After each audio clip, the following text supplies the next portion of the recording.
Y en la Secretaría de Comunicaciones y Transportes habrá un recorte presupuestal de 12.254 millones de pesos este año.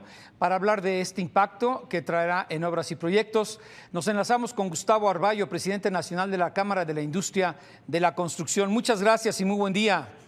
Muy buen día, Oscar Mario. Un gusto saludarte a ti, al auditorio, a la orden. Igualmente, bueno, pues ha dejado claro el secretario de Comunicaciones y Transportes que solo se van a posponer algunos proyectos que no son prioritarios, que los importantes seguirán avanzando en tiempo y forma, y quizá pues haya la necesidad de adoptar una nueva estrategia administrativa y también de financiamiento con la iniciativa privada. Sí, efectivamente. Primero quiero destacar el hecho de este ajuste presupuestal que de manera responsable está haciendo las autoridades financieras de nuestro país, gubernamentales, en mano del secretario de Hacienda. Y digo esto porque hemos estado insistiendo en las últimas semanas de esta necesidad de ajuste. Habría que hacerla prácticamente de inmediato y no esperar hasta el 2017, cosa que nos da mucho gusto. Ahora, lo que no nos da gusto es que existan recortes presupuestales que bajen la posibilidad de inversión. Sin embargo, coincidente con este comentario del secretario de Comunicaciones y Transportes, nosotros vemos que de esos 12.250 millones de recorte en la Secretaría, prácticamente son tres cosas importantes, ¿no? La ampliación, 2.500 de la ampliación de del metro Chalco-La Paz, que perfectamente bien se puede y se deberá posponer en su totalidad. Hay otros dos renglones que son caminos rurales y alimentadoras, y nosotros del análisis que hicimos de este recorte es que hay una disminución de metas, no se para, está bien esa disminución de metas, que aunque no nos guste a nadie y son menos oportunidades de trabajo para la industria de la construcción, es una medida necesaria. Lo que vamos a seguir insistiendo es lo más que se pueda al gasto corriente, para que el gasto de inversión no sea el afectado. Y bueno, de ahí hay otra serie de obras, poco más de 30, en las que de manera muy puntual en diferentes entidades de la República están siendo afectadas por este recorte. Pero insisto que la lectura del análisis que tenemos es que son disminuciones de metas, es decir, no se cancelan, no se posponen, salvo esta que dijimos, ¿no? Y las que están ya con buen avance tampoco se abortan, si me permite el término, lo cual pues es algo que se llevó a cabo en administraciones anteriores y que dejó inconclusas muchas obras que hubiesen beneficiado a muchas personas también en distintos estados de la República. Bueno, sí, pero está claro que el seguimiento puntual de conformidad con un Plan Nacional de Infraestructura es el que se está llevando a cabo. Y en ese sentido a mí me gustaría destacar lo siguiente. Hoy, ante un escenario complicado, porque es un escenario complicado que ya tenemos, recortes y demás, vamos a seguir impulsando, hoy con mayor razón, esquemas y modalidades de licitación y contratación diferentes, donde exista mayores oportunidades de inversión del sector privado, ya que recurso fiscal no lo habrá. Y esto tiene que ver con las asociaciones público-privadas, con el tema de concesiones, con el tema de atraer inversión del sector privado para seguir generando la infraestructura. Tenemos un poquito de temor ahorita ante un proyecto de iniciativa de reforma a la ley de caminos, puentes, aeropuertos y demás, que pudiera parecer que por análisis de rentabilidad económica se pudieran atorar. Y creo que debemos de tener mucho cuidado, por eso nuestra Cámara está haciendo los estudios necesarios para impulsar las modalidades de contratación que le permita al gobierno federal cumplir con los compromisos establecidos en este Plan Nacional de Infraestructura. Ustedes están utilizando como iniciativa privada algunos de los programas, por ejemplo, el de garantías de Nafinsa, o más bien este está enfocado a las pymes, don Gustavo. Bien, está muy enfocado el esquema de garantías que tenemos establecido con Nacional Financiera, está muy enfocado a las micro, pequeñas y medianas empresas, que por cierto forman parte de más del 95% de las empresas en este país. Hacia allá están enfocadas. Porque empresas grandes, proyectos grandes, hay fondos de inversión, la banca de desarrollo mismo, el fondo de infraestructura, que puede atender de manera puntual esto, inclusive recursos hasta del extranjero. La banca privada hoy tiene liquidez suficiente para poder apoyar proyectos de inversión y proyectos de infraestructura en nuestro país. Y eso qué bueno, nos da mucho gusto, porque quiere decir que están dadas las condiciones de estabilidad macroeconómica también para poder invertir a largo plazo. Finalmente, nosotros como constructores tenemos que ir de la mano con estos recursos financieros a través de alianzas, asociaciones o de la manera que sea. Esas son las modalidades diferentes para no detener esta oportunidad que nos está ofreciendo nuestro país a través de estos años en generarle la infraestructura que tan necesaria es.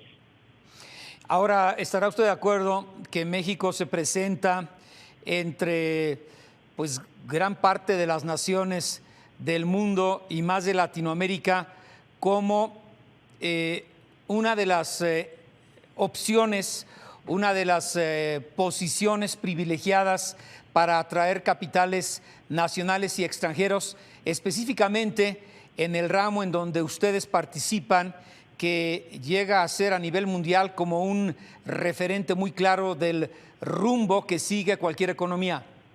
Y efectivamente, y está demostrado por lo siguiente, vemos en las principales ciudades de la República, en diferentes partes del país, un movimiento importante de construcción.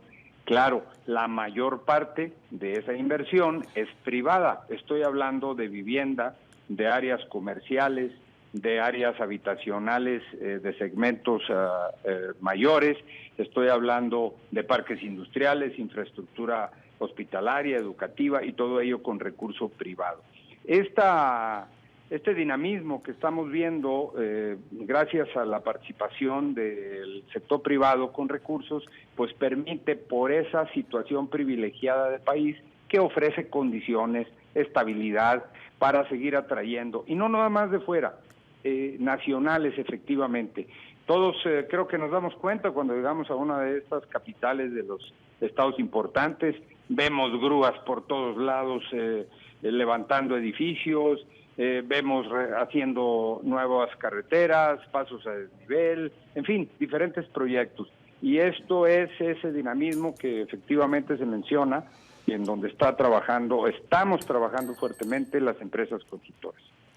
Bien, no puedo negar que estamos en una situación, en un entorno complicado por el tema de los recortes, de los ajustes.